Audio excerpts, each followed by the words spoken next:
ജീവിതത്തിൽ ഒരിക്കലെങ്കിലും സുജൂദിൽ കിടന്ന് ദുആ ചെയ്തിട്ടുണ്ടോ നിങ്ങൾ ആരെങ്കിലും? ജീവിതത്തിൽ എപ്പോഴെങ്കിലും സുജൂദിൽ കിടന്ന് ദുആ ചെയ്തിട്ടുണ്ടോ? ആ തസ്ബീഹ് നിസ്കരിക്കണ പാട് നമുക്കറിയാം. തസ്ബീഹ് സുജൂദിൽ കിടന്നിട്ട് ദുആ ചെയ്യണം. സുജൂദ് ദീർഘിപ്പിക്കണമെന്നാണ്. സുജൂദ് ദീർഘിപ്പിക്കണം. കാരണം ഒരാൾ സുജൂദിൽ കിടക്കുമ്പോൾ അള്ളാഹുവിന്റെ പാപങ്ങൾ പുറത്തു കൊടുക്കുമെന്ന് നബിയുനാ റസൂലുള്ളാഹി.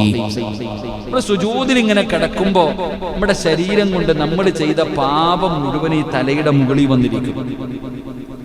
തലയുടെ മുകളിൽ എല്ലാ പാപങ്ങളും വന്നിരിക്കും. സുജൂദിൽ കിടക്കുമ്പോ ഈ പാവം ഇങ്ങനെ ഇല പൊഴിഞ്ഞു വീഴുന്നത് പോലെ പൊഴിഞ്ഞു വീഴുമെന്ന് നബിയുനാ റസൂലുള്ളാഹി. അതാ സുജൂദ്. സുജൂദിന് വലിയ പുണ്യമുണ്ട്. സുജൂദിൽ കിടന്നുകൊണ്ട് ആരെങ്കിലും അള്ളാഹുവിനോട് ദുആ ചെയ്താൽ അവന്റെ ദുആ സ്വീകരിക്കും. അവന്റെ ദുആയ്ക്ക് ഉത്തരമുണ്ട്.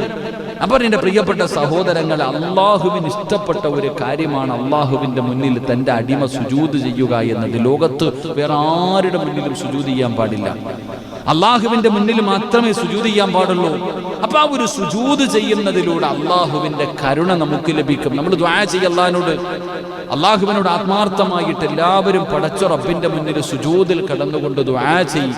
അള്ളാഹുവിന്റെ കാരുണ്യം നമുക്ക് ലഭിക്കുമെന്ന് നബിയുനാ റസൂലുള്ളാഹി സ്വല്ലല്ലാഹു